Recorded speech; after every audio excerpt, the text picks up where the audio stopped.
मंगलम गरुड़ध्वज मंगलम पुंडरीकाक्ष मंगलाय तनो हरिः। मंत्र दुपट्टा बनाकर आज के इस कार्यक्रम में हमारे भाव के साथ में आए हुए हमारे आदरणीय श्री देवराव भोंगड़े भाई साहब, श्री राहुल बावड़े जी, इन सभी का जो है परम पूज्य गुरुदेव का जो साहित्य देकर के हम स्वागत कर रहे हैं। आप सबके प्रति हम आभार भी व्यक्त करते हैं कि आपने अपना अमूल्य समय हम सबको जो दिया। कल हमारा जो गायत्री परिवार के आदरणीय चिन्मय भैया भी उपस्थित रहेंगे और उनके मार्गदर्शन में हम और आपके मार्गदर्शन में ये यज्ञ हमारा जो संपन्न होगा, आपका हम बहुत बहुत धन्यवाद प्रकट करते हैं। ऐसा विषय है जो सीधा सीधा आपके अपने से जुड़ा है। यह विषय आदर्श ग्राम कैसे बने, जल संरक्षण और वृक्षारोपण, ये तीन विषय है। और सीधे सीधे यदि देखें तो एक गांव की पृष्ठभूमि से कहीं न कहीं वृक्ष भी जुड़े हैं, जल भी जुड़ा है, और अगर ये दोनों हैं तो मिट्टी भी अपने आप जुड़ती है। तो हम आज उस पर चर्चा करेंगे आप सभी से। आइए सबसे पहले गायत्री मंत्र हमारे साथ साथ, और उसके पहले आप सब आसान बैठ जाएं, अपना स्थान ग्रहण कर लें, शांति से बैठ जाएं, बीच में उठे नहीं, क्योंकि मैं समझ रहा हूं कि आप बहुत देर से बैठे हुए थे। थोड़ी देर के लिए और बैठे। तो आइए हम यहाँ से बोलेंगे हिंदी में। आप सब गायत्री मंत्र का शब्दार्थ हिंदी में दोहराएंगे। ये भाव कि हम गायत्री मंत्र जब बोलते हैं तो आखिर हमारे भाव क्या होना चाहिए, हम ईश्वर से क्या मांगे। हम ईश्वर से सब मानते हैं, हमारा अच्छा हो जाए, बच्चे अच्छे हो जाएं, बच्चे अच्छे निकल जाएं, बहुत पढ़ लें, नौकरी लग जाए। लेकिन अगर ईश्वर से हम केवल एक ही बात मान लें तो वो सारे काम हो सकते हैं। तो वो मैं आपको बताने वाला हूँ, क्योंकि ये सविता देवता का मंत्र है, सविता की प्रार्थना है।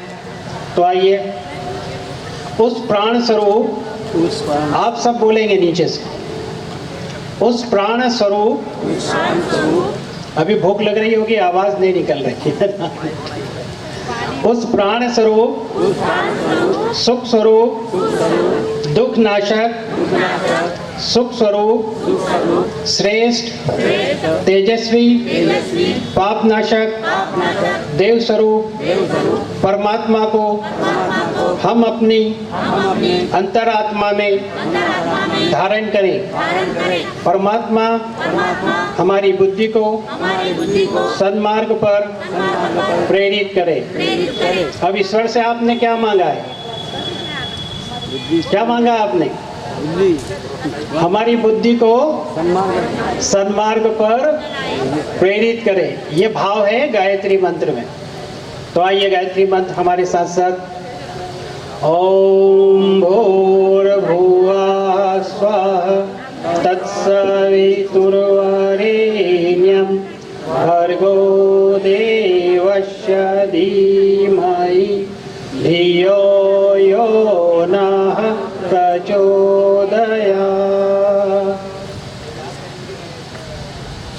देखिए, जो विषय है और आज यह जो शक्ति संवर्धन वर्ष के अंतर्गत पर्यावरण संरक्षण 108 कुंडी यज्ञ संपन्न होने जा रहा है, कल से प्रारंभ होगा।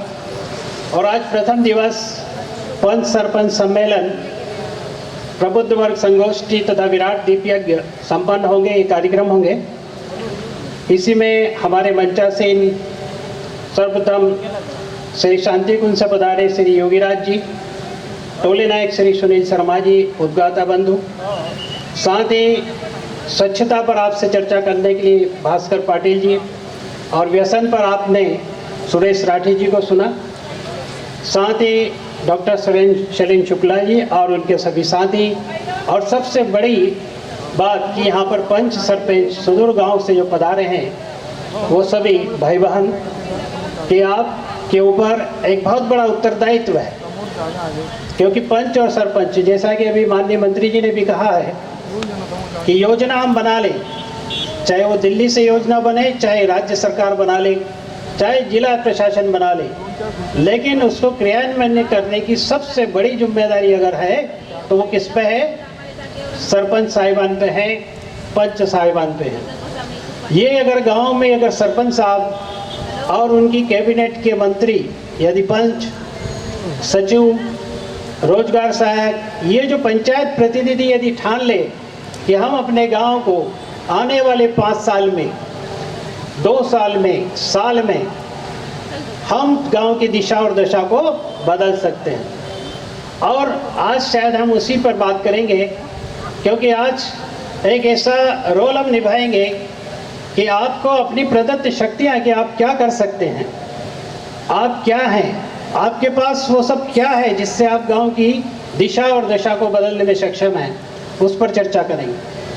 आज गांव आदर्श बने, सब चाहते हैं, आप भी चाहते हैं। गांव हमारे जल स्वावलंबी बने, क्योंकि जल जीवन का आधार है। जल है तो हमारे किसान भाइयों के चेहरों पर खुशी है, और वृक्ष है तो प्राणवायु हमारे साथ है।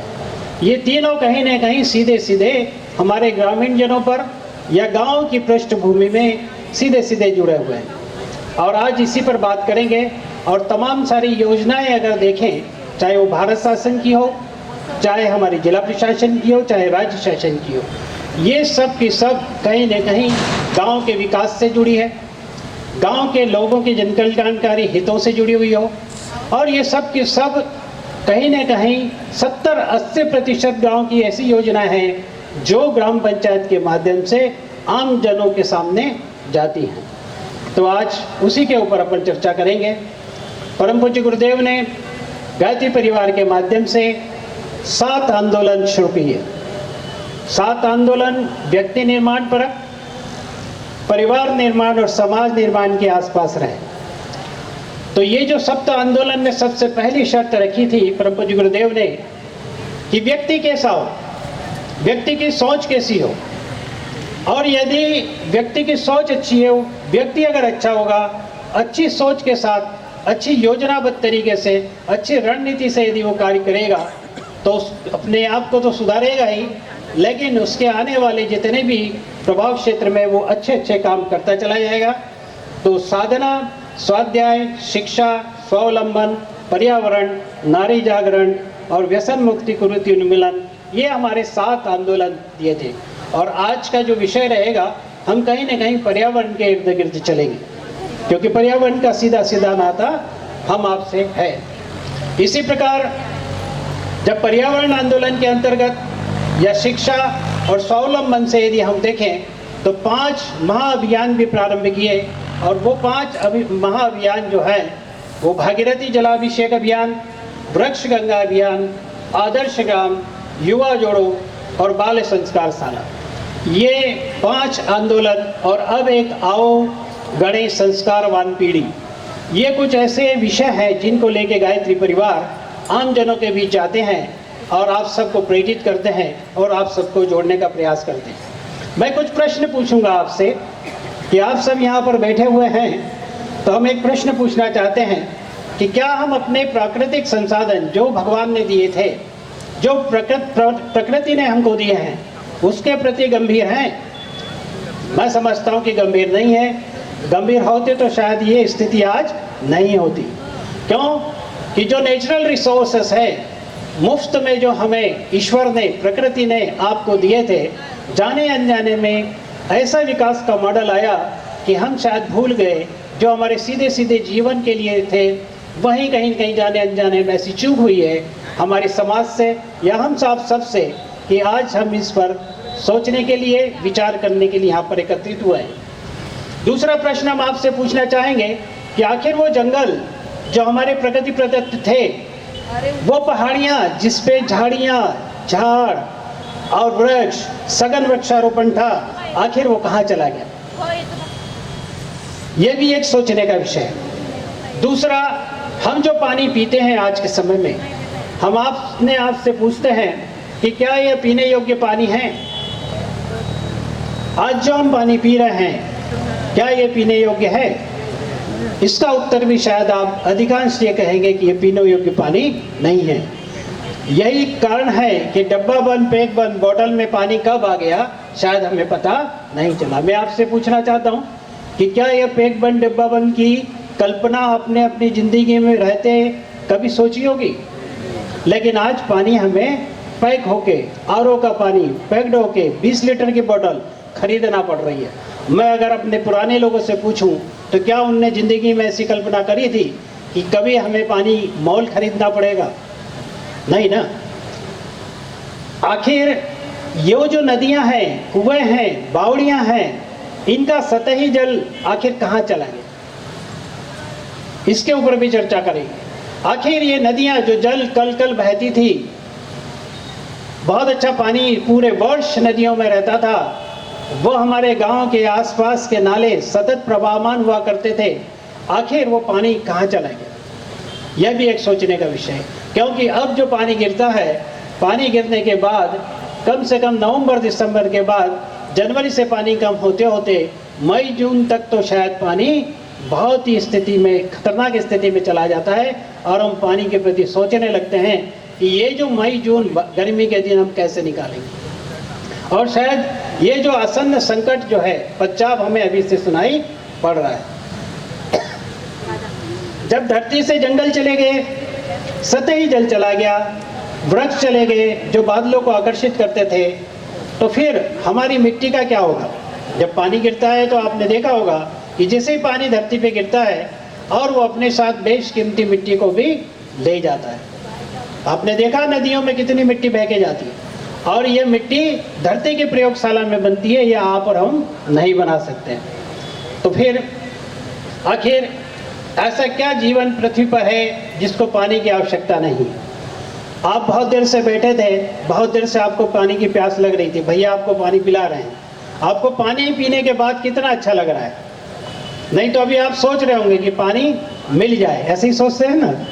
तो पानी पीने के बाद आपको कितना अच्छा लग रहा है। तो क्या ऐसा जीवन है पृथ्वी पर जिसको पानी की आवश्यकता नहीं है? कोई भी जीवन बता दें आप। क्या कभी अपने स्वच्छ जल स्रोत की पहचान वाले देश में आप सभी सदस्यों को साफ पेयजल नसीब है? उत्तर नहीं में आएगा। दूषित जल के अधिकांश रोगों की वजह होने की सच्चाई जानने के बाद क्या हम स्वच्छता के प्रति जागरूक हैं? अभी बिल्कुल नहीं है। तभी तो हम आज इकट्ठे हुए हैं, एकत्रित हुए हैं और आज गांव की कल्पना कर रहे हैं कि हमारा गांव साफ हो, सुंदर हो, हरियाली युक्त हो, जल स्वावलंबी हो। इन्हीं के ऊपर हम लोग चर्चा करेंगे। आपने देखा होगा कि धरती जो है हमारी जननी है, नदी हमारी माँ है। धरती हमें देती है अन्न और नदी हमें देती है जल। जल और अन्न हमारे जीवन का आधार है और वृक्ष हमारे प्राणवायु देते हैं। अगर वृक्ष नहीं होंगे तो पानी तो अभी डब्बा बंद, पैक बंद बोतल में मिल रहा है। अगर वृक्ष धीरे धीरे इसी गति से कटते रहे और जंगल साफ होते रहे तो कभी कभी हमें वो भी डब्बा बंद, पैक बंद शायद अभी आने लग गए हैं। कभी आप पहाड़ों वहाड़ों पे जाते हैं तो एक डिब्बा खरीद के ले जाते हैं कि 300-400 रुपये में एक बोतल मिलती है ऑक्सीजन की। तो ये भी हमको शायद घर में रखना होगा यदि हम अभी नहीं चेते। जब तत्कालीन स्थिति, जब पर्याप्त पानी था तब हमारी क्या स्थिति थी? मैं थोड़ा इसलिए बता रहा हूँ कि जब पर्याप्त पानी था तब अगर ऐसी स्थिति है तो हमें शायद उसी स्थिति में वापस जाना होगा, वही स्थिति को फिर से निर्मित करना होगा जब हमारे पास पर्याप्त पानी था।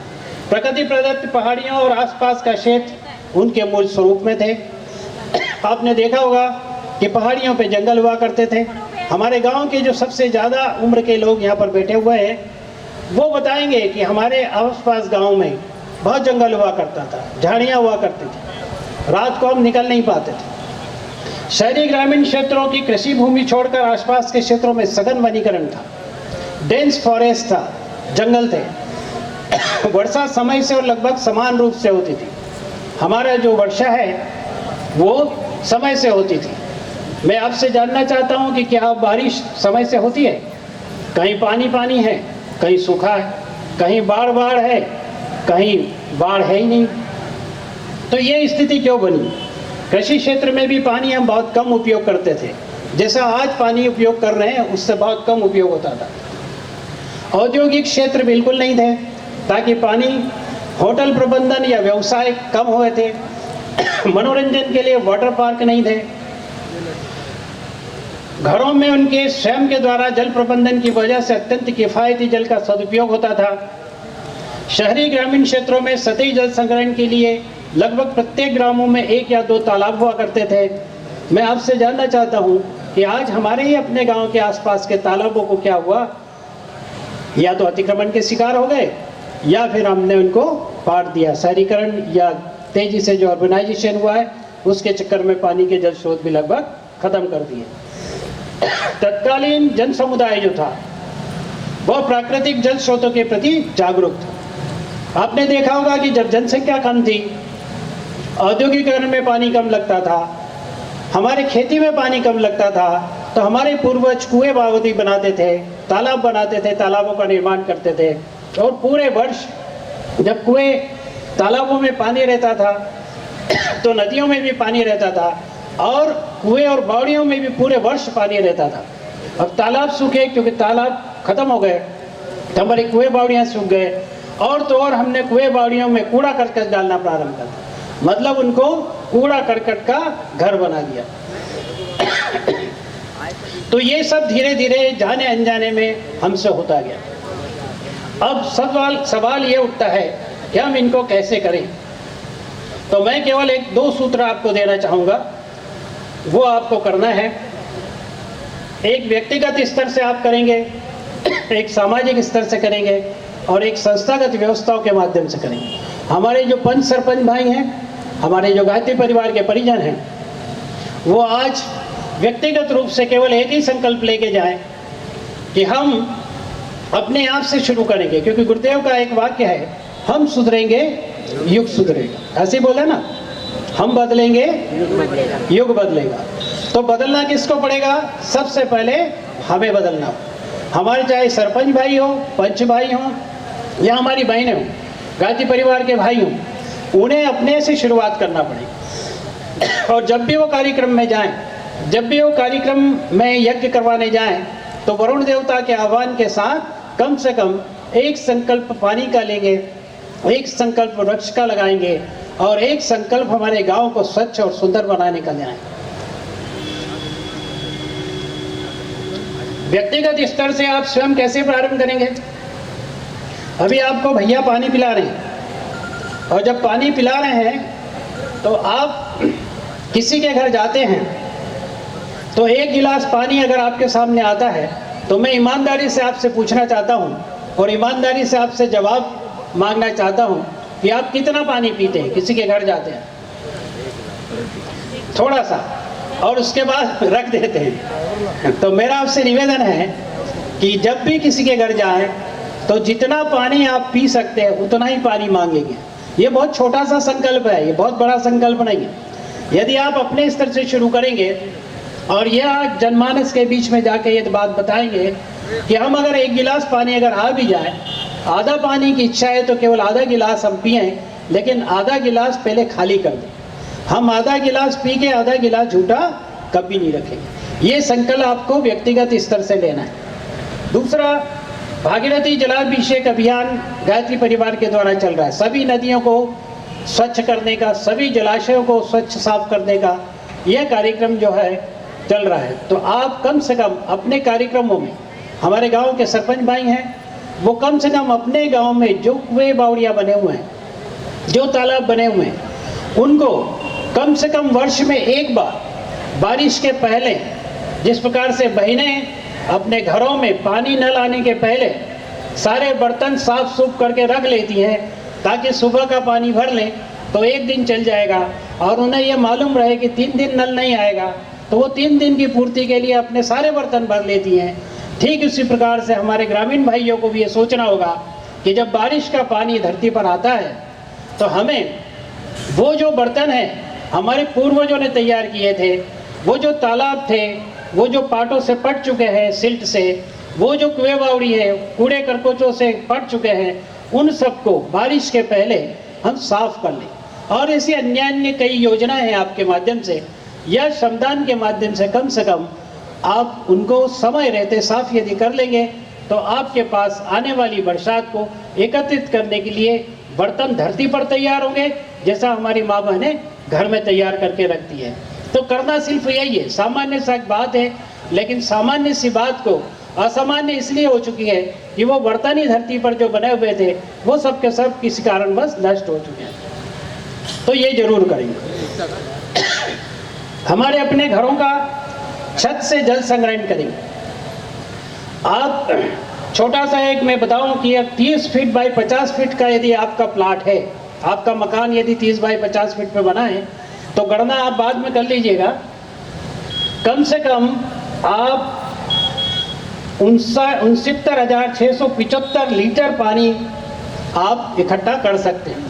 और यदि आपके घर में 5 सदस्य हैं, 40 लीटर प्रतिदिन पानी की आवश्यकता है।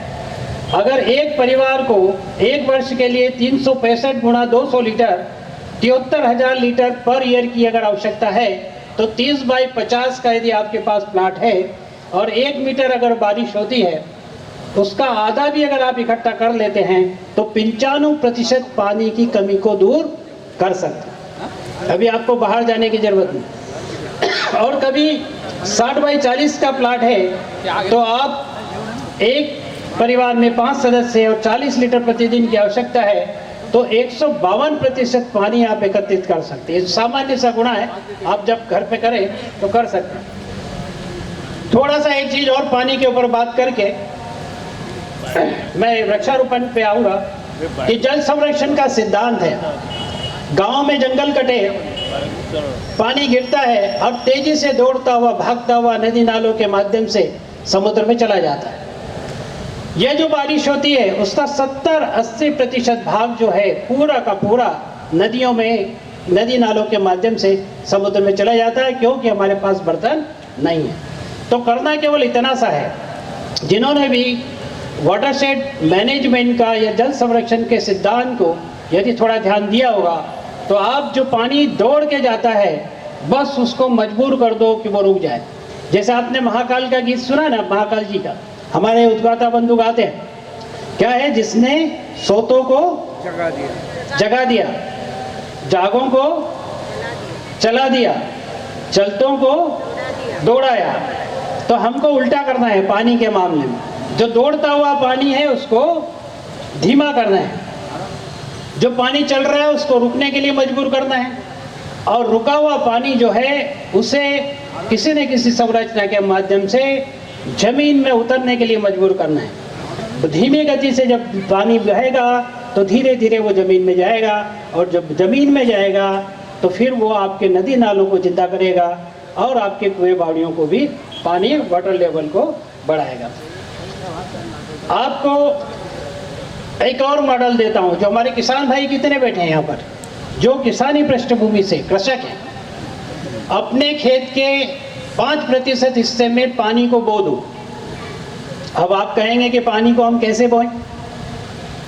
आपके दिमाग में आएगा ना कि भाई खेती तो हमने अन्न बो के करी, हल चलाया, अन्न बोया, उत्पादन लिया, लेकिन हम कह रहे हैं आप अपने खेत के 5वें हिस्से में पानी को बो दो। यानी इसका मतलब ये हुआ कि आपके पास जो खेत है उसके 5% हिस्से में आप पानी की खेती करें। अगर आपका 1 हेक्टर खेत है, यदि 5% पानी की खेती यदि करते हैं तो आपके पास कम से कम 1500 क्यूबिक पानी एकत्रित होगा। अगर 3 मीटर गहरा, 5% हिस्से में 3 मीटर की गहराई में एक खेत तालाब यदि अगर आपके खेत में बना देते हैं तो आपके पास कितना पानी होगा? 1500 क्यूबिक मीटर पानी होगा। और यह 1500 क्यूबिक मीटर पानी यदि आप किसी फसल को 5 सेंटीमीटर अगर पानी लगता है तो आप 3 बार पानी दे सकते हैं, क्योंकि आपके पास सुरक्षित सिंचाई के लिए रबी की फसल में पानी देने के लिए पानी नहीं बचता है। आसमान से जब पानी गिरता है तो खरीफ की फसल तो आप ले लेते हैं, लेकिन रबी की फसल लेने में आपको कठिनाई आती है। तो आप 5% हिस्से में पानी की खेती करें। और यदि 5% के बजाय यदि आप 10% हिस्से में अगर पानी की खेती करते हैं तो कम से कम आप 6 बार पानी किसी भी फसल को दे सकते हैं। अब ये गणित आप लगा लीजिए, और अगर हो तो मुझसे मैं अभी 1-2 दिन हूँ और आसानी से मैं आपको गणना करके समझा दूँ। एक काम और गायत्री परिवार के सदस्य और हमारे जो वन सरपंच भाई हैं वो कर सकते हैं। अभी नदी नालों में पानी होगा, बह रहा होगा, आपके पास खाली थैली बोरी होगी, सीमेंट की होगी, खाद की होगी। आप अपने खेतों के आसपास खाली सीमेंट की बोरी में मिट्टी या रेत भर के अक्रॉस द फ्लो प्रवाह के पैरेलल आप केवल वो जमा दें, जिससे अपन बांध बनाते हैं मिट्टी का, वो यदि कर लेंगे तो आपके पास पानी कम से कम आप एक फसल को एक पानी देने के लिए आप पानी एकत्रित कर सकते हो। तो आप ये काम जरूर करें। हमारे जितने भाई बहन हैं ये गांव में जब जाएं तो ये भी बोरी बांध का एक और करें, जिसमें लागत बहुत कम है और पानी की वो संग्रहण कर सकते हैं, और जिसमें केवल मेहनत करना है। खाली बोरी आपकी है, मेहनत आपकी है, केवल जमा ना भरे नदी में। 1 मीटर की ऊंचाई में अगर आप जमा देंगे तो आपको पानी एकत्रित हो जाएगा और आप ये काम कर सकते हैं। तो आइए, इतना करने के बाद एक विषय जो था वो है वृक्षारोपण का। वृक्षारोपण में गायत्री परिवार के माध्यम से हम लोग वृक्ष गंगा अभियान के अंतर्गत आप सभी संकल्प लेंगे कि हम अपने जीवन में कम से कम 1 वृक्ष लगाएं। हम ज़्यादा की बात नहीं करेंगे। भगवान बुद्ध ने तो ये कहा था कि हर 5वें साल 1 पौधा लगाएं, तो उस समय उन्होंने 12 पौधे, यदि आप 20 पौधे लगेंगे, अगर 100 वर्ष का जीवन अगर हम मानते हैं तो कम से कम एक व्यक्ति 20 पौधे लगाए। हम आपसे निवेदन करना चाहते हैं कि जब आपका जन्मदिन हो, जब आपके विवाह दिन हो, जब आपके घर में खुशी का दिन हो, तो कम से कम प्रसाद और सबको खाना खिलाने के साथ साथ वृक्ष लगाने का जरूर संकल्प लें। क्यों कि स्वच्छ पर्यावरण स्वस्थ जीवन। धरती से अगर इस तरह से वनों का विनाश होता चला गया, पेड़ पौधे जंगल खत्म होते चले गए, तो हम समझते हैं कि एक दिन पानी से तो फिर भी 2-4 दिन 5 दिन आप निकाल सकते हैं, लेकिन अगर हवा नहीं मिली आपको तो आप सेकंड नहीं निकाल सकते, क्योंकि जरा सी घबराहट होती है और सांस लेने में दिक्कत होती है तो आपको ऑक्सीजन लगाना पड़ता है। तो ये ऑक्सीजन कहाँ से मिलती है? सामान्य सी बात है, ये पौधे भरपूर हमें ऑक्सीजन देते हैं। आप जो अपनी कार्बन डाइऑक्साइड छोड़ते हैं उसको लेके वो अपना ऑक्सीजन देते हैं। तो ये जो आसन्न पर्यावरण संकट हमारे सामने खड़ा हुआ है, नई नई बातें आपको सोचने को मिलती होगी पर्यावरण के संबंध में, इको बैलेंस के संबंध में, पर्यावरण असंतुलन के संबंध, ग्लोबल वार्मिंग के संबंध, क्लाइमेट चेंज के संबंध में। ये जो बड़ी बड़ी टर्मिनोलॉजी आपके दिमाग में जो बात बताई जा रही है, और ये वाकई धरती पे जितने भी जीवन है वो अगर जिस तरह से अभी हम प्रकृति का अनाधुन दोहन यदि कर रहे हैं, यदि हम इस तरह से काट रहे हैं, इस तरह से यदि हम बर्बाद कर रहे हैं, तो मैं समझता हूँ कि आगे आने वाले समय में ये परिवर्तन भयानक होगा और धरती पे जीवन दुर्भर हो जाएगा। तो हमारा अभी से, अभी नहीं चाहते तो कभी नहीं चाहते, तो हमें संकल्प लेना होगा। जब भी हम किसी कार्यक्रम में जाते हैं, इदम न मम के साथ एक पार्ट आपको यह भी जरूर दिलवाना पड़ेगा, यह भी संकल्प करवाना पड़ेगा। तो ये सब बातें क्यों कि एक वृक्ष जो अनुदान देता है अपने जीवन में, किसी वैज्ञानिक ने एक कल्पना की है, गणना की है कि 1 करोड़ 1 लाख रुपए का अनुदान एक वृक्ष आपको देता है। यदि आपको कोई कहे कि 1 करोड़ रुपया दान दें किसी अच्छे काम के लिए, तो आप क्या करेंगे? मैं समझता हूँ कि एक वृक्ष लगा दें। यदि आपने एक वृक्ष लगा दिया तो उस समुदाय के लिए, धरती के लिए कम से कम 1 करोड़ 1 लाख रुपये का आपने अनुदान अपने माध्यम से कर दिया। और यदि अपने जीवन में आपने वृक्ष गंगा अभियान के अंतर्गत 100 पेड़ लगा दिए, तो आपने कितने करोड़ रुपयों का अनुदान इस समुदाय को दे दिया, इस धरती माता को दे दिया, और धरती का आपने श्रृंगार कर दिया। तो ये बात जो आपके वृक्ष गंगा अभियान के अंतर्गत आपको संकल्प लेना, जैसा कि अभी हमें जो मंत्री जी भी बता रहे थे और शैलेंद्र भैया ने भी बताया कि आने वाले समय में 50 करोड़ वृक्ष लगाने का संकल्प महाराष्ट्र शासन ले रही है। तो आपकी भूमिका क्या होना चाहिए? और मैं आपको ये भी बता दूं कि अगर गायत्री परिवार के हमारे परिजनों के द्वारा यदि ये संकल्प ले लिया तो ये संकल्प पूरा ही होगा, क्योंकि गुरुदेव की सूक्ष्म संरक्षण आपके साथ है। आप कतई घबराने की जरूरत नहीं। क्यों कि आप जैसे परिजनों ने जब संकल्प लिया इसी अभियान के तहत, तो वो काम किया है जो मैं आपको थोड़ा सा बताने जा रहा हूँ आगे, कि जब संकल्प ले लेते हैं तो शायद हम वो काम को कर लेते हैं। जो आचार्य जी ने भी कहा है कि 33% वनाच्छादित भूमि का लक्ष्य प्राप्त करना है, तो भी देश के प्रत्येक व्यक्ति के हिस्से में कम से कम 12 वृक्ष आते हैं। तो ये उन्होंने उस समय कहा होगा, लेकिन आज तो 33% यदि वनाच्छादित भूमि का एक लक्ष्य प्राप्त करना हो तो 1 अरब जनसंख्या हमारे देश में, तो हमारे पास एक ही वृक्ष यदि हमारी पूरी जनता मिलकर अगर लगा दे तो शायद हम वो लक्ष्य को प्राप्त कर सकते हैं। मैं थोड़ा सा ये बता दूं कि मध्य प्रदेश में गायत्री परिवार को जनता के सहयोग से और अपने संकल्प के द्वारा परम पूज्य गुरुदेव वंदनीय माता जी के सूक्ष्म संरक्षण में जिला प्रशासन से सहयोग लेते हुए लगभग 75 छोटी बड़ी सूखी पहाड़ियों को हरा भरा कर दिया। तो आप नहीं कर सकते, ये नहीं हो सकता। दूसरा, वृक्ष गंगा अभियान के अंतर्गत हमारे कलकत्ता के भाइयों ने बहुत छोटा संकल्प लिया। आप जैसे केवल एक युवा भाई है रविकांत जी, उनको रीढ़ की हड्डी में कोई प्रॉब्लम है, वो व्हील चेयर पे है।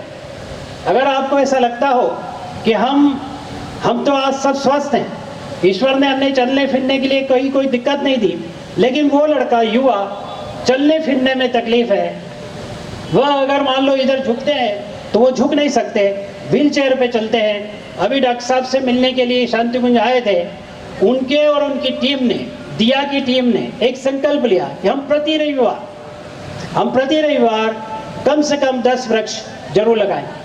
उन्होंने अभी तक 420वां सप्ताह था जब उनकी टीम कलकत्ता की शांति कुंज में आई थी अभी विगत संडे को, तो वो संडे को भी उन्होंने 5 से 10 वृक्ष शांति कुंज में देव संस्कृति विश्वविद्यालय में 10 वृक्ष उनकी टीम ने लगाए। मतलब उनका जो संकल्प है कि प्रत्येक रविवार को हम वृक्ष लगाएंगे ही लगाएंगे। तो आप देखिए कि 420 लगातार सप्ताह उनको वृक्ष लगाते लगाते हो गया। तो ऐसा संकल्प भी आप ले सकते हैं, हमारे ग्रामीण परिजन भी ले सकते हैं। दूसरा, श्री राम स्मृति उपवन के मॉडल के रूप में सभी राज्यों में बड़े शक्तिपीठों पर 1008 श्री राम स्मृति वन बनने का लक्ष्य रखा है। इसमें मैं आपको बता दूं कि देव संस्कृति विश्वविद्यालय में जब आप जाते हैं तो एक मॉडल वहाँ पर बना हुआ है। उसी मॉडल को रिप्लिकेट करते हुए गुजरात के मोड़ासा, भोपाल, टीकमगढ़, सेंधवा और देवास में ऐसे मॉडल निर्मित हो चुके हैं। और इस मॉडल के अंतर्गत उन्होंने वो सब रखा है जिसमें आप स्मृति उपवन के अंदर केवल स्मृति उपवन ही नहीं बनाए, पौधे ही नहीं बनाए हैं, उन्होंने एक्यूप्रेशर मार्ग उस पर बनाया है, प्राकृतिक आहार केंद्र वहाँ संचालित किया है, वहाँ पर साधना केंद्र बनाया है, पक्षी आहार केंद्र बनाया है, औषधि वाटिका बनाई है, ग्रह नक्षत्र राशि वाटिका बनाई है। इसका मतलब श्री राम स्मृति उपवन का यदि आप संकल्प लेते हैं तो शारीरिक मानसिक स्वास्थ्यवर्धक गतिविधियां भी उसके साथ जोड़ें तो आम जनमानस, आम कम्युनिटी भी वहाँ पर आती है। और भोपाल शक्तिपीठ पर तो मुझे बताने में ये बड़ा गर्व है कि जब हम वहाँ बना रहे थे तब ये संकल्पना थी कि इतनी जगह में क्यों बनाया जा रहा है। लेकिन भाइयों बहनों, मैं आपको बता दूं कि आज वहाँ सुबह 5 बजे से क्यों में व्यक्ति लगा हुआ होता है, क्यों में कि हमारा नंबर एक्यूप्रेशर पाथ पर चलने के लिए आए। और वहीं प्राकृतिक आहार केंद्र शांति कुंज के तत्वाधान में संचालित। तो इस तरह से हमारे यहाँ पर दूसरा, देवास और उज्जैन का मैं एक उदाहरण देता हूँ कि जो पहाड़ी थी, एक बिजासन माँ की पहाड़ी थी, एक चामुंडा टेक्निक पहाड़ी थी। जिला प्रशासन, गायत्री परिवार और अन्य संगठनों ने मिलजुल कर कम से कम 25 से 40 हजार पेड़ को लगाए। तो ये आप ही जैसे परिजनों ने लगाए। तो हम भी अगर संकल्प लेंगे तो बराबर ये कर सकते हैं। विगत वर्ष जो सिमस का समय था, संयोग से गायत्री परिवार की ओर से हम जुड़े थे और साथ ही जिला प्रशासन की ओर से, जो संभागीय प्रशासन की ओर से मुझे भी काम करने का मौका मिला था। तो हमने एक ही काम कराया था कि दोनों तटों पर शिप्रा के कम से कम 75 हजार वृक्ष लगाए और वन विभाग के माध्यम से पंचकोशी प्रतिमा, जो पंचकोशी परिक्रमा पथ था, वहाँ 1 लाख से ऊपर वृक्ष आप जैसे भाइयों के माध्यम से लगवाए थे। गंगा नदी के दोनों तटों में तट स्वच्छता के साथ सघन वृक्षारोपण का कार्यक्रम अखिल भारतीय गायत्री परिवार की ओर से, शांति कुंज की ओर से चल रहा है। एक और बता दूं कि आसाम के अंदर गोलाघाट जिले में अरुणा चोपड़ी एक गांव है, ब्रह्मपुत्र नदी है, तटीय क्षेत्र में 200 हेक्टेयर भूमि में एक मजदूर के रूप में कार्यरत करने वाला व्यक्ति, जिसके नाम थे श्री माधव मुलई पाइंग, जिन्होंने सन 2015 में जिनको पद्म श्री पुरस्कार मिला, उन्होंने केवल एक मजदूर के रूप में वहाँ पर कार्य किया था। लेकिन बाद में पता नहीं क्या उनको ऐसा क्लिक हुआ कि वो बात लगी और 200 हेक्टेयर भूमि में उनको कार्य करने का दायित्व दिया गया था। उन्होंने उसके बाद 1000 हेक्टेयर भूमि का घना जंगल खड़ा कर दिया एक व्यक्ति ने। अगर संकल्प एक व्यक्ति अगर ले ले तो शायद हम वो काम बराबर कर सकते हैं। ठीक इसी प्रकार से गायत्री परिवार ट्रस्ट खरगोन ने, जिसको इंदिरा प्रियदर्शनी वृक्ष मित्र प्रशस्ति पत्र दिया गया था सन 1992 में। तो मेरा कहने का मतलब ये, मैं जो उदाहरण आपको दिए हैं वो इसलिए दिए हैं कि आप सब अपने गांव में, चाहे हमारे पंच भाई हों, सरपंच भाई हों और हमारे जो परिजन है गायत्री परिवार के, यदि वो संकल्पबद्ध हो जाए, यदि वो एक ठान ले, तो मैं नहीं समझता कि वो काम पूरा नहीं कर सकेंगे। अगर वो ये करेंगे तो मैं समझता हूँ कि बहुत बड़ा काम अपने जीवन में करेंगे, पानी को बचाने का काम और वृक्ष को लगाने के काम। साथ ही ऐसे जो पंच सरपंच यहाँ पर बैठे हैं, उनसे मेरा निवेदन है कि शासन की इतनी योजनाएं हैं, उन योजनाओं के माध्यम से भी आप 60% काम जल, मिट्टी और वृक्ष पे कर सकते हो, क्योंकि 60% काम एग्रीकल्चर और एग्रीकल्चर एलाइड एक्टिविटी पे करने के लिए ग्राम पंचायत स्वतंत्र है। यदि ग्राम सभा अनुमोदन अपने मास्टर प्लान को कर देती है तो ये काम आसानी से कर सकते हैं। अगर गांव के अंदर सड़क किनारे, नहर किनारे, सामुदायिक स्थल पर ब्लॉक प्लांटेशन, सार्वजनिक परिसर जो स्कूल है, उनके जो छोटे छोटे पंचायत भवन है, उसके पेरीफेरी में, निजी खेतों में फलोद्यान लगाने का काम, निजी खेतों की मेड़ों पे लगाने का काम, और वन विभाग की कई योजनाएं हैं, जैसा कि आज मंत्री जी भी यहाँ पर बता के गए थे। यदि हम उनसे संपर्क करते हैं तो ऐसे उद्यानिकी विभाग की कई योजनाएं हैं, कृषि विभाग की कई योजनाएं हैं, साथ ही हमारे रूरल डेवलपमेंट की, पंचायत एवं ग्रामीण विकास विभाग की भी कई योजनाएं हैं, जिनके माध्यम से हम ये काम कर सकते हैं। और ये नई बात नहीं है, ये सारे के सारे दिशा निर्देश आपके पास है, बस इच्छा शक्ति होना चाहिए। और वृक्षारोपण में एक ही बात की आपको वो रखना है सावधानी कि जहाँ सुरक्षा और पानी यदि 2 है तो आप वर्ष भर पौधे लगा सकते हैं।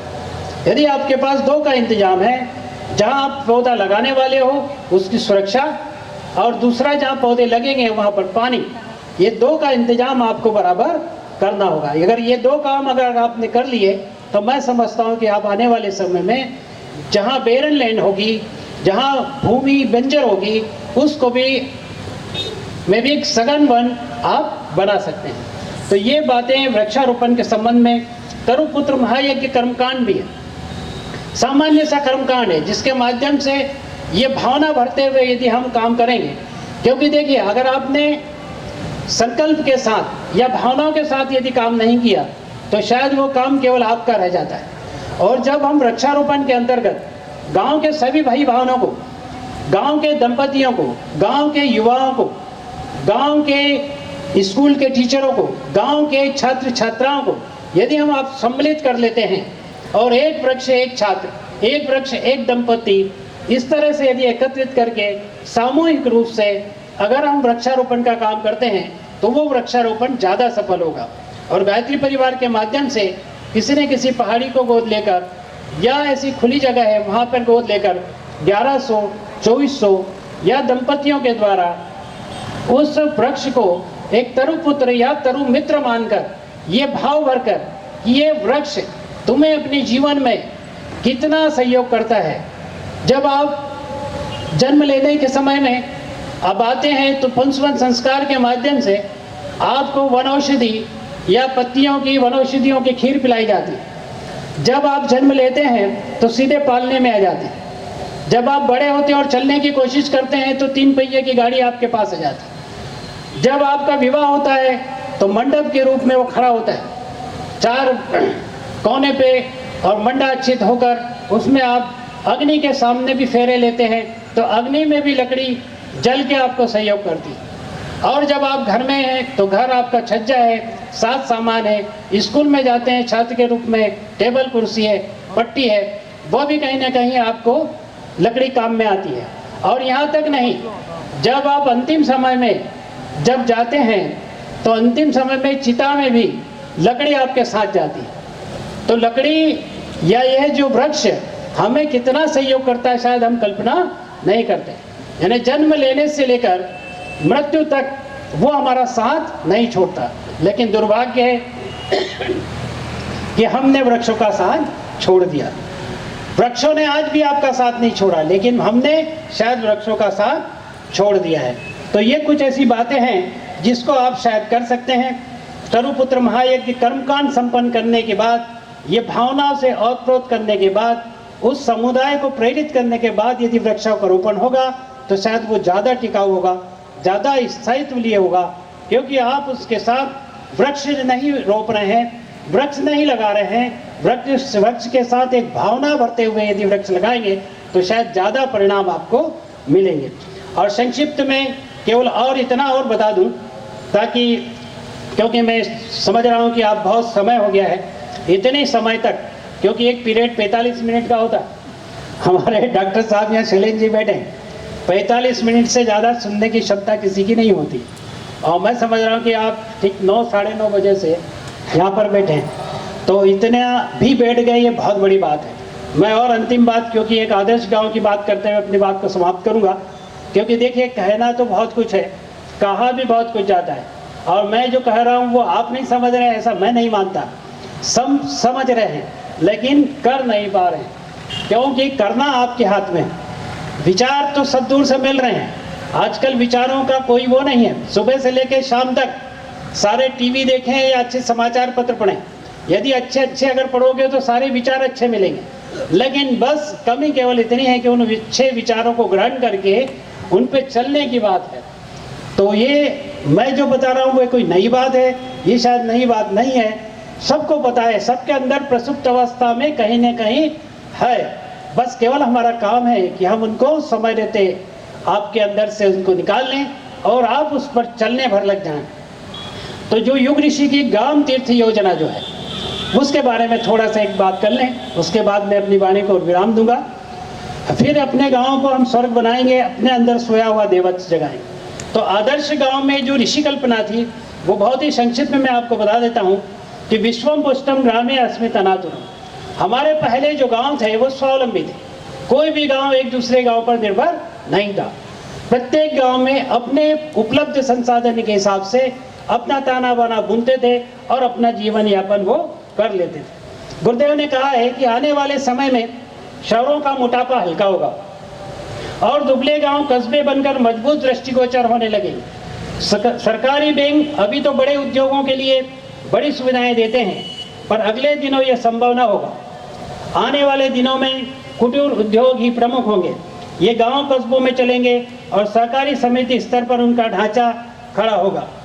युग ऋषि की ग्राम तीर्थ योजना, मॉडल गांव जो हम आज समझते हैं कि बिल्डिंगें बन गई, सड़क बन गई, सामुदायिक भवन बन गया, ग्राम पंचायत भवन बन गया और भी अन्य केंद्र बन गए, इनसे मॉडल गांव नहीं होगा। ये तो एक हमारा इंफ्रास्ट्रक्चर को बनाना है, ये आवश्यक है, ये योजनाओं से बन सकता है। लेकिन हमारे ऋषि, हमारे गुरुदेव का जो ग्राम तीर्थ है उसमें सबसे पहली शर्त है कि संस्कार युक्त गांव। हमारे जितने भी व्यक्ति हो वो संस्कारवान हो, संकल्पवान हो, वो अपने परिवार के बारे में सोचे, अपने बारे में सोचे, अपने गांव के बारे में सोचे, गांव के उपलब्ध संसाधनों के बारे में सोचे। तो सबसे पहली शर्त उनकी है कि हमारा गांव संस्कारवान हो। दूसरा, हमारा गांव स्वच्छ हो। और ये स्वच्छता, जैसा हम घर को बहुत अच्छे से लीपा पोती करके समय समय पे अच्छी पुताई उताई रंगाई करके जिस तरह से हम अपने घर को रखते हैं, क्या हम अपने गांव की गलियों को या गांव को नहीं रख सकते? ये प्रश्न मैं आप पे छोड़ूं। क्यों कि यदि घर सुंदर है तो गांव भी सुंदर होना चाहिए, और ये नैतिक दायित्व सरकार का नहीं होना चाहिए, सरपंच साहब का नहीं होना चाहिए। सरपंच और सरकार की योजना, सरपंच साहब का संकल्प, लेकिन आप अगर सहयोग कर देते हैं तो मैं समझता हूँ कि आपका गांव स्वच्छ भी होगा, निर्मल भी होगा, और पूर्ण रूप से स्वच्छता के परिप्रेक्ष्य में पूरा खरा उतरेगा। निर्मल भी होगा, स्वासित गांव भी, सुशिक्षित गांव, 100% साक्षर होना चाहिए। अभी बड़ा दुर्भाग्य है, आप कई बार जाते होंगे और जब आपको ये अनुभव होता होगा कि हम कभी रेलवे स्टेशन या कहीं जाते हैं तो बड़े उससे पूछते हैं कि गाड़ी कहाँ आने वाली है, ये गाड़ी कहाँ जाएगी। तो अभी हम इंफॉर्मेशन बोर्ड है या किसी को पढ़ नहीं पाते, सूचना हम तक सही रूप में मिल नहीं पाती। तो मेरा आपसे कहना है कि हमारे गांव की लड़कियां, हमारे गांव के लड़के 100% स्कूल में प्रवेश करें, शालाओं की स्थिति सुधरे, और शिक्षित होने के बाद, और चलिए शिक्षित करने के बाद वो व्यावसायिक रूप से आगे बढ़े। लेकिन जो अभी एक ऐसी पीढ़ी है जो कहीं ना कहीं साक्षर नहीं थी, तो कम से कम उनको हम अक्षर ज्ञान कराएं। इसके लिए आप प्रौढ़शाला और इसका आयोजन हमारे गायत्री परिवार के परिजन कर सकते हैं। सहयोग सहकार से भरा पूरा गांव, आपस में अभी भी गांव में मैं मानता हूं कि एक दूसरे को सहयोग करने की भावना है, लेकिन तमाम बुराइयां अब धीरे धीरे गांव में भी प्रवेश कर गई। अब क्या कारण है ये तो आप सब जानते हैं, उन कारणों को मैं गिनाऊंगा नहीं, लेकिन हमारा आपसे यही कहना है कि हमारा गांव सहयोग सहकार से भरा पूरा गांव है। व्यसन मुक्ति की बात हमारे भैया ने यहाँ कह दी है। सबसे बड़ा जहर यदि गांव में है, सबसे बड़ा गरीबी का कारण यदि है, और सबसे बड़ा यदि हमारे परिवार को विघटन का कारण है, तो वो है व्यसन, कुरीतियाँ। और ये दोनों चीज अगर सुधर जाती है, व्यसन का यदि संकल्प लें कि व्यसन में, जैसे गुरुदेव ने कहा है, व्यसन में बचाएं और सृजन में लगाएं। आप गुणा कर लें कि अपने पूरे वर्ष में, पूरे जिंदगी में आप कितना पैसा व्यसन पे खर्च करते हैं। ऐसी कुरीतियां हैं जो जाने अनजाने में आपके साथ लगी हुई है। आप हिसाब लगा के देखें, अकेले में बैठें कि हम अपनी जिंदगी में कितना पैसा खर्च कर देते।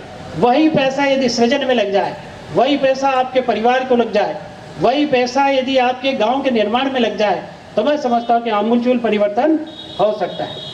आपका गांव पूर्ण रूप से स्वस्थ हो, स्वावलंबी हो, क्योंकि छोटे मोटे कुटीर उद्योग वहाँ लगे। यानी आप खेती में बीज का उत्पादन करते हैं, अन्न उत्पादन करते हैं, और अन्न सीधा जब मार्केट में लाते हैं तो मुझे बड़ा दुख होता है कि किसान का मूल्य कोई दूसरा तय करता है, आप तय नहीं कर पाते। और वही किसान अपना अन्न बेच के जब किसी दुकान से सामान लेता है तो ये कहा जाता है कि ये बोतल 15 रुपए में मिलेगी, ये सामान आपको 25 रुपए में मिलेगा, ये सामान आपको 40 रुपए में मिलेगा। लेकिन किसान अपने खुद का उत्पादित किया हुआ कोई भी वस्तु का दाम खुद निर्धारित नहीं कर सकता। क्यों? तो मेरा आपसे निवेदन है कि आप अपने उत्पादित अन्न को या अपने उत्पादित उपज को एग्रो प्रोसेसिंग, वैल्यू एडेड करके गांव में ही एक ऐसी समिति बनाएं, गांव में ही एक ऐसी प्रोड्यूसर कंपनी बनाएं, और गांव में ही आप एक ऐसे मार्का बनाएं, ताकि वैल्यू एडेड करने के बाद जब वो मार्केट में होगा तो शायद आपको अच्छे दाम मिल सकते हैं। और ये धीरे धीरे अब प्रैक्टिस में आ रहा है। कहीं ना कहीं जाने अनजाने में हमारे किसान भाइयों से भी चूक हो रही है।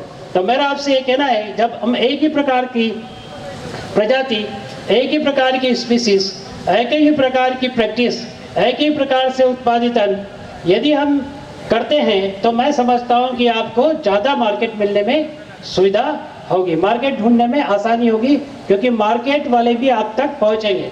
क्योंकि आपके पास कुंटलों से अगर टमाटर मिलेगा, कुंटलों से अगर मान लो फल आपके पास मिलेगा, एक ही प्रकार का अगर अन्न मिलेगा, तो व्यक्ति इधर उधर न भटकते हुए आपके पास सीधा आएगा।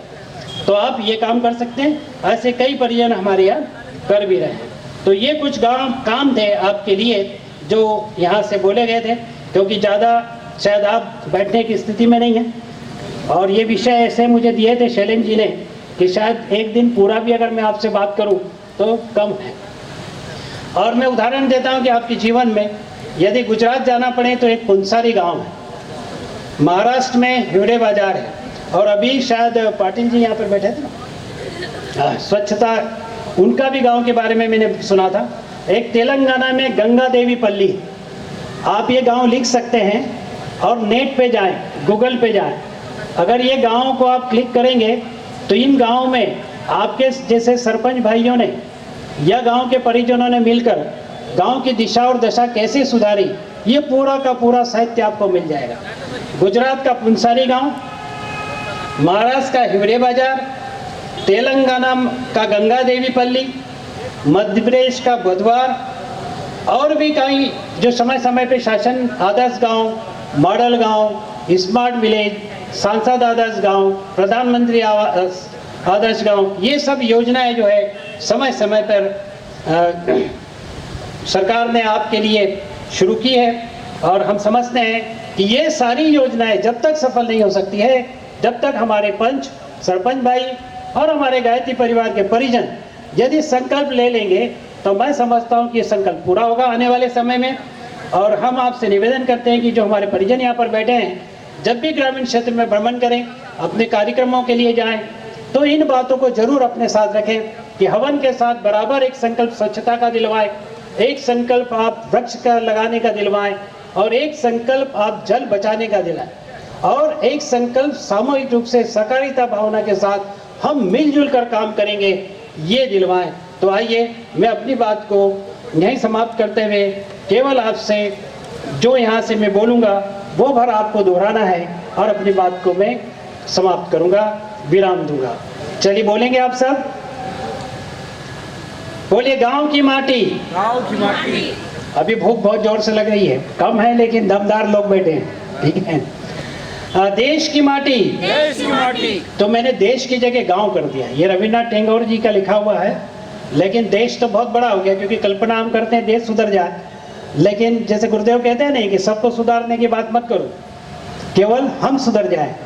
आप अपने आप को कितना अच्छा कर सकते हो, आप अपने आप को कितना अच्छा सुधार सकते हो, या आपका जितना जो कार्य क्षेत्र है उसमें आप कितना अच्छा काम कर सकते हो, बस इतना भर यदि कर लिया तो मैं समझता हूँ कि ये देश सुधर सकता है, ये गांव सुधर सकता है।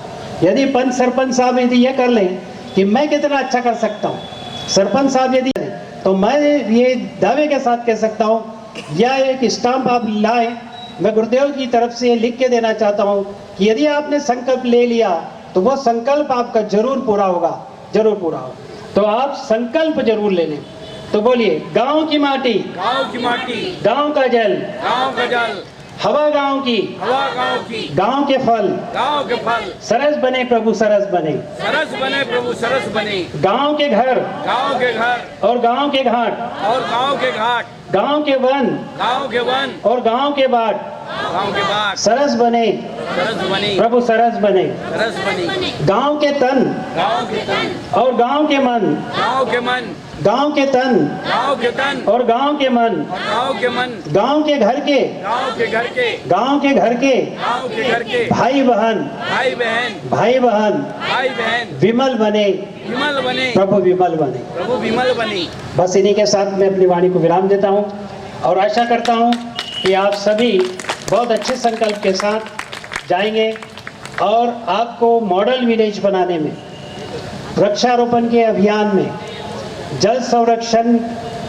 करने में यदि किसी भी प्रकार की कोई कठिनाई आती है या मार्गदर्शन की जरूरत है तो आपके यहाँ एक अच्छी टीम आप बनाएं, उसको शांति कुंज की ओर से हम लोग पूरा मार्गदर्शन आपको देंगे और आप एक ऐसे क्षेत्र में काम करें जहां आपको लगे जीवन के उत्तरार्ध में कि हमने ये काम किया, हमारे माध्यम से ये काम हुआ।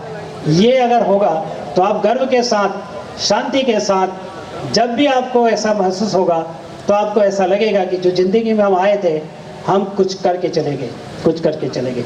सभी को बहुत बहुत धन्यवाद और परम पूज्य गुरुदेव का आशीर्वाद बना रहे, माँ गायत्री के खूब आशीर्वाद आप सब पर बने रहें।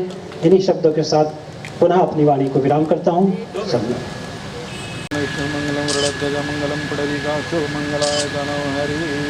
ओम स्वस्ति नः इंद्रो प्रदक्षिणवाः स्वस्ति नः पूषा विश्ववेदाः स्वस्ति नस्ताक्षर्यो अधिष्ठानेमिः स्वस्ति नो बृहस्पतिर्दधातु।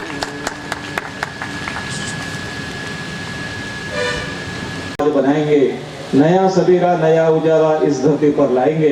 नशामुक्त भारत आपण कशा प्रकारे या ठिकाणी बनवावं, सुंदर असं मराठीमध्ये त्यांनी या ठिकाणी आपण विचारू शकता की आपलं गाव शंका कुशंका असतील कारण राठी साहेब या ठिकाणी बसलेले आहेत. तर सुंदर असं मोलाचं मार्गदर्शन या ठिकाणी आपल्याला एक आपल्या तर सुंदर म्हणजे मराठी आणि हिंदी मध्ये पुस्तक आहे. व्यसनमुक्तीची गुरु किल्ली. 10 रुपये नाममात्र किंमत या ठिकाणी ठेवलेली आहे. आपल्या साहित्य स्टॉलवर उपलब्ध आहे. तर कुणाला पुस्तक या ठिकाणी आपण भेट स्वरूपामध्ये आपण या ठिकाणी आपण देऊ शकतो. बॅनर घेऊन गेल्यानंतर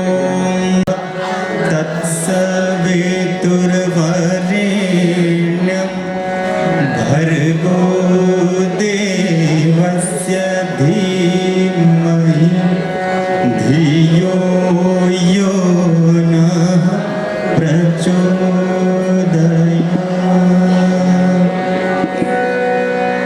गुरुर्ब्रह्मा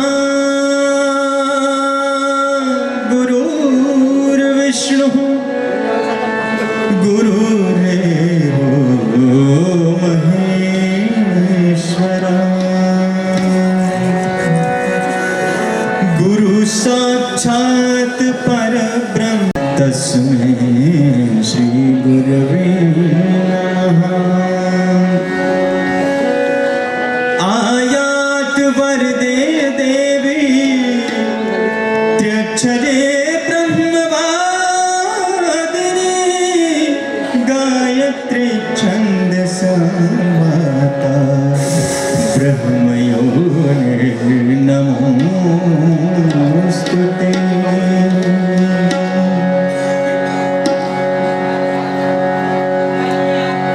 सायंकालीन संध्या वेळी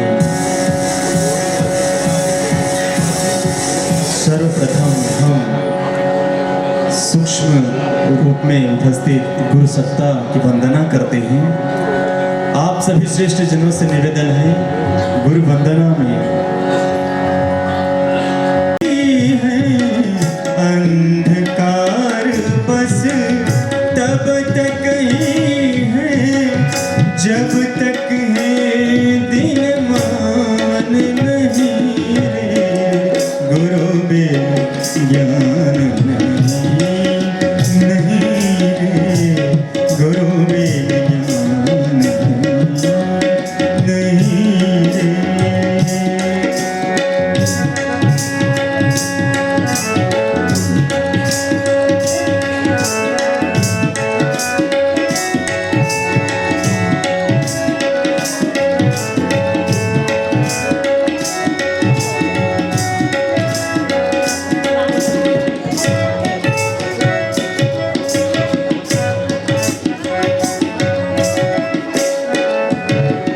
मिले न गुरु का अगर सहारा. सानि धम गम गस गम धनि गा सा सा. सानि धनि सा सानि धनि धा. निध मधनि निध मधम गमद मदनि सा गमद मदनि सा गमद मदनि सा. मिले न गुरु का अगर सहारा मिटे नहीं मन का अंधियारा. मिले न गुरु का अगर सहारा मिटे नहीं मन का अंधियारा. लक्ष्य नहीं दिखलाई पड़ता पग आगे रखते मन डरता. लक्ष्य नहीं दिखलाई पड़ता पग आगे रखते मन डरता. हो पाता है पूरा कोई. क्या बोले कौन सी आगे कुछ पहला शुक्ला अंकल की होगी.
देव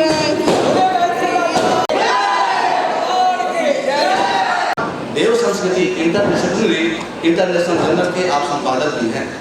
स्कूल ऑफ योगा प्रबंधन संस्थान IIM इंडियन मेडिकल एसोसिएशन की केंद्रीय सभा में भाभा परमाणु अनुसंधान केंद्र बार्क में, न्यूक्लियर फ्यूल कॉरपोरेशन NFC में, नेशनल फर्टिलाइजर लिमिटेड NFL में, BHEL में, DRDO में और देश के विभिन्न राष्ट्रीय एवं अंतर्राष्ट्रीय विश्वविद्यालयों समेत देश विदेश के अनेक संस्थाओं में आपने विशेष आमंत्रण पर उद्बोधन भी दिया है।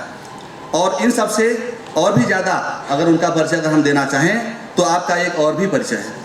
विश्व के सबसे बड़े आध्यात्मिक संगठन अखिल विश्व गायत्री परिवार के प्रमुख परम श्रद्धेय डॉक्टर प्रणव पंड्या जी भाई साहब और परम श्रद्धेय शैल जी के आप सुपुत्र भी हैं। गायत्री परिवार के संस्थापक युग ऋषि युग दृष्टा पंडित श्री राम शर्मा आचार्य, जिन्होंने युग निर्माण का संकल्प लेकर मानव देवत्व का उदय, धरती पर स्वर्ग का अवतरण की अवधारणा को मूर्त रूप देने गायत्री परिवार की स्थापना की। आज यह मिशन संपूर्ण विश्व में लोगों के चिंतन और चरित्र में सुधार लाने का कार्य कर रहा है। ऐसे साक्षात ईश्वर के रूप युग ऋषि पंडित श्री राम शर्मा आचार्य जी के गोद में पले बढ़े, उनके प्रेम से सिंचित, उनके दैवीय अनुदानों से अनुप्राणित एक महान व्यक्तित्व जो संपूर्ण विश्व में उनकी क्रांति की मशाल का आलोक फैलाने में प्राणपण से जुटे हुए हैं। वे हैं हमारे आज कुछ ही क्षणों में हमारे बीच में यहाँ पर उपस्थित होंगे। हम सबका ये परम सौभाग्य है कि ऐसे विश्वविख्यात अत्यंत विद्वान मनीषी के श्रीमुख से ह्यूमन एक्सेलेंस अर्थात मानवीय उत्कर्ष की गरिमा से जुड़े अत्यंत महत्वपूर्ण विषय पर व्याख्यान सुनने का, समझने का हम सबको एक स्वर्णिम अवसर प्राप्त हुआ है। डॉक्टर चिन्मय पंड्या जी के इस छोटा सा मैंने परिचय दिया, उनका परिचय करना मैं समझता हूँ कि ये बहुत कम होगा, क्योंकि हमारे चिन्मय पंड्या जी भाई साहब का परिचय देना अर्थात सूरज को दिया दिखाने के समान है। यह उनका संक्षिप्त सा परिचय है। अभी कुछ ही क्षणों में हमारे भैया यहाँ का उनका आगमन हो चुका है और हमारे आज के जो प्रमुख अतिथि हैं चंद्रपुर जिले के पालक मंत्री और महाराष्ट्र के अर्थ राज्य मंत्री, वन मंत्री आदरणीय श्री सुधीर भाऊ मुनगंटीवार जी। जैसा कि आपको पता है, अब सुधीर भाऊ का भी आगमन 5 मिनट में होगा। जैसा कि आपको पता है कि अखिल विश्व गायत्री परिवार के द्वारा 29-30 नवंबर और 1-2 दिसंबर को ये शक्ति संवर्धन, पर्यावरण संरक्षण 108 कुंडी गायत्री महायज्ञ और पंच सरपंच सम्मेलन का आयोजन किया गया। गायत्री परिवार को लोग समझते हैं कि गायत्री परिवार यज्ञ करने वाला परिवार है, पूजा पाठ करने वाला परिवार है, लेकिन हमारे गायत्री परिवार निःशुल्क जो है बिना दहेज की शादियां करवाता है। जितने भी संस्कार होते हैं उसका 1 रुपया भी नहीं लेता है। गायत्री परिवार यह चाहता है कि मनुष्य में हमारी जो संस्कृति विलुप्त हो रही है उन संस्कृति को फिर से जो है जगाने का प्रयास किया जाए। ये तमाम उद्देश्यों को लेकर के हम सभी ने इस कार्यक्रम का आयोजन किया है और गायत्री परिवार के नाते मैं पुनः एक बार आप सभी को मैं निमंत्रण देना चाहता हूँ कि कल 1 दिसंबर और 2 दिसंबर को महापूर्णाहुति होगी। 1 दिसंबर का हमारा कार्यक्रम है, कल 8:30 बजे से यज्ञ होगा। सुधीर भाऊ के हाथों वहाँ पर पौधा भी लगाया जाएगा, यमो भी तैयार होगा। साथ में दोपहर में सभी संस्कार भी होंगे और उसके उपरांत शाम के समय पर एक 5100 दीपक जला करके दीप महायज्ञ का भी आयोजन किया गया है, जिसे कहा गया है संकल्प दीप महायज्ञ। क्योंकि हम मनुष्य जो लोग हम संकल्प लेते हैं, कहा जाता है कि संकल्प का कोई विकल्प नहीं होता है। और हमारे गायत्री परिवार के सभी कार्यकर्ताओं ने एक संकल्प लिया। हमारी योजना 11 फरवरी 2018 से बनी थी कि चंद्रपुर में एक ऐसा काम होना चाहिए, 108 कुंडी यज्ञ होना चाहिए, पंच सरपंच का सम्मेलन होना चाहिए। हम लोग 108 गाँव तक पहुँचे। हमारे जितने भी कार्यकर्ता हैं जमीनी स्तर पर 108 गाँव ने इन 6 महीनों में 108 गाँव तक जा करके पंच सरपंच को बुलाए और उसके बारे में विशेषज्ञ शांति कुंज हरिद्वार से श्री योगेंद्र गिरी भाई साहब आए, श्री औरंगाबाद से श्री भास्कर पाटिल पेरे जी आए और व्यसन मुक्ति को लेकर के हमारे श्री सुरेश राठी जी आए। इन सभी का अमूल्य मार्गदर्शन आज हमारे गायत्री शक्तिपीठ पर हुआ और पंच सरपंच को गांव की तरफ जो है गांव कैसा होना चाहिए, गायत्री परिवार के रचनात्मक आंदोलन के अंतर्गत हम लोग स्वावलंबन की तरफ बढ़ना चाहते हैं। गायत्री परिवार के नाते हम लोग चाहते हैं कि आज बेरोजगारी इतनी मात्रा में बढ़ी हुई है कि बेरोजगारी यानी कैसे दूर की जाए। तो हमारे पास में ऐसे रचनात्मक बहुत सारे जो काम हैं, हमारे पास ऐसे ट्रेनर हैं जो ऐसे गरीब जो युवा हैं उनको जो ट्रेनिंग देते हैं। ट्रेनिंग देने के उपरांत यानी अगर वो प्रोडक्ट बना लेते हैं तो मार्केटिंग कौन करेगा। तो हमने गांव-गांव में जाकर के उनको एक प्रश्न आया कि आप जो है पंच सरपंच के माध्यम से ट्रेनिंग देना चाहते हैं, किंतु लेकिन अगर प्रोडक्ट बन जाएगा तो उसकी मार्केटिंग कौन करेगा। हम आपको उनको विश्वास दिलाएं कि हमारे जितने भी बने हुए जो प्रोडक्ट हैं उसकी मार्केटिंग गायत्री परिवार अपने आप करा लेता है। क्यों?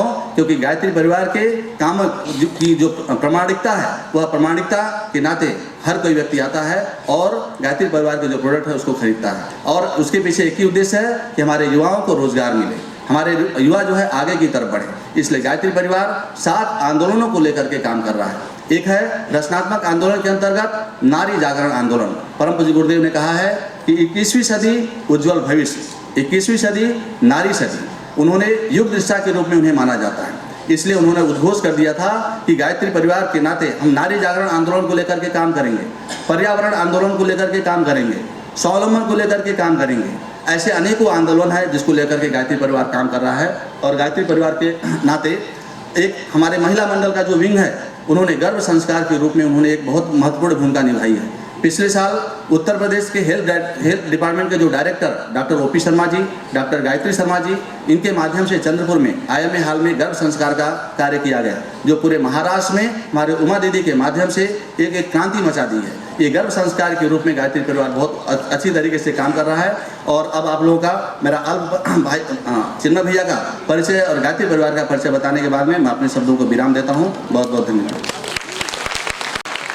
हमारे प्रदेश के वित्त नियोजन मंत्री, हमारे प्रदेश के वन विकास मंत्री और इससे ज़्यादा हमारे चंद्रपुर जिले के पालक मंत्री, और इसके साथ ही ओम अग्निनय सुपधाराय अस्मान विश्वानि देववयुनानि नमोक्तिं विधेम।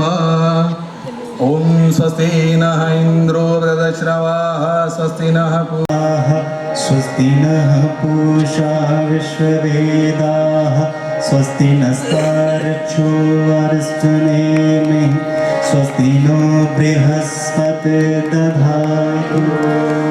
ॐ मङ्गलं भगवान् विष्णु मङ्गलं गरुडध्वज मङ्गलं पुण्डरीकाक्ष मङ्गलाय तनो हरिः। ॐ भूर्भुवः स्वः तत्सवितुर्वरेण्यं भर्गो देवस्य धीमहि धियो यो नः प्रचोदयात्। इसके उपरांत मैं आरोग्य भारती की पदाधिकारी श्री किरण ताई भुटले और सौ नंदिनी देवीकर जी से निवेदन करता हूं कि वे आकर चंदन तिलक पुष्पगुच्छ और स्मृति चिन्ह प्रदान कर परम आदरणीय डॉक्टर चिन्मय पिल्लाई जी भाई साहब का स्वागत सम्मान करें।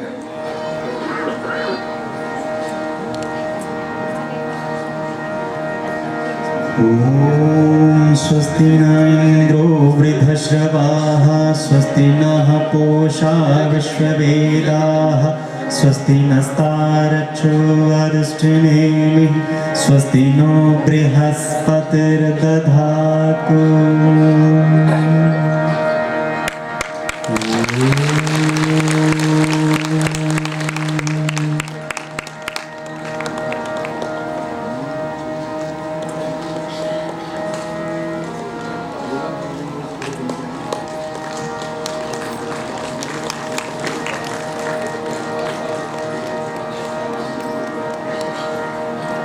मैं आरोग्य भारती के पदाधिकारी माननीय श्री रविंद्र दीक्षित जी भाई साहब और श्री विजय कुलकर्णी जी भाई साहब से निवेदन करूंगा कि वे स्मृति चिन्ह प्रदान कर श्री चिन्मय पिल्लाई जी भाई साहब का स्वागत सम्मान करें।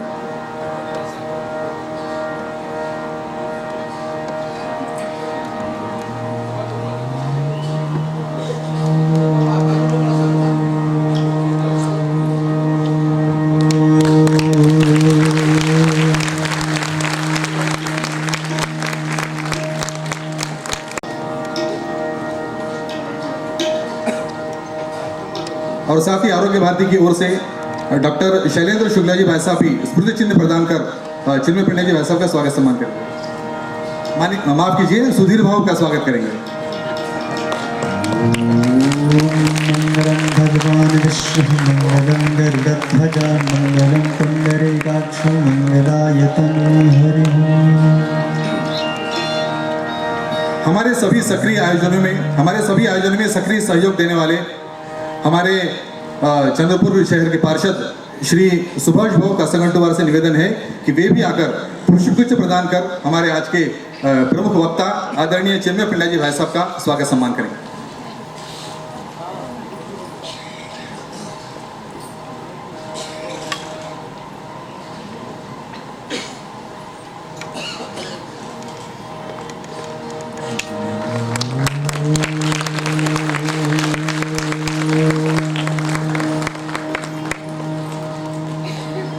डिवाइन इंडिया यूथ एसोसिएशन के हमारे सदस्य माननीय श्री देवेंद्र त्रिपाठी जी भाई साहब से निवेदन है कि वे आकर डिवाइन इंडिया यूथ एसोसिएशन की ओर से आरोग्य भारती के अध्यक्ष श्री उमेश चांडेक जी भाई साहब का स्वागत सम्मान करें, पुष्पगुच्छ प्रदान करें।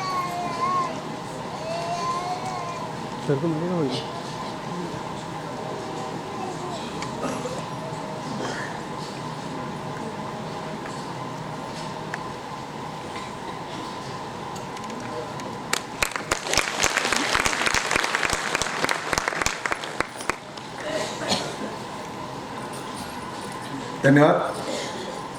अब इसके उपरांत मैं आरोग्य भारती के अध्यक्ष माननीय श्री उमेश भाई चांडेक से निवेदन करूंगा कि वे आज के इस सेमिनार संगोष्ठी आयोजन के ऊपर में अपने आयोजन की प्रस्तावना प्रस्तुत करें। श्री उमेश भैया।